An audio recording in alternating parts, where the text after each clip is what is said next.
And as we step forward into the cockpit itself, well, what's particularly interesting about this boat is that it's deliberately prioritising the day spaces. So these terraces you see on either side of the cockpit to expand that deck space, well, they come as standard.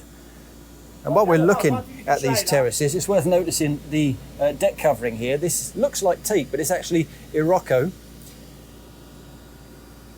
Very nicely finished indeed. This is natural teak, the table, but the table itself is quite interesting too. As you can see, it's on fixed legs, so it doesn't drop down into this space. So you can't use an infill to turn this dinette into a sunbed.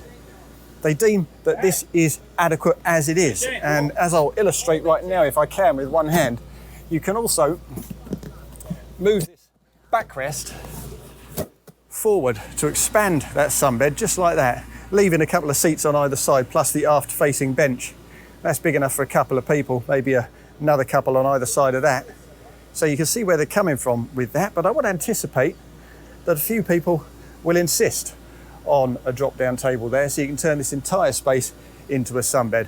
Either way, this is the way they've done it, and it's particularly practical because you can also spec a sunshade, an awning out the back of the roof structure there, and you can also spec an awning that comes out over each of these side decks when the terraces are in the deployed position. So that makes good sense.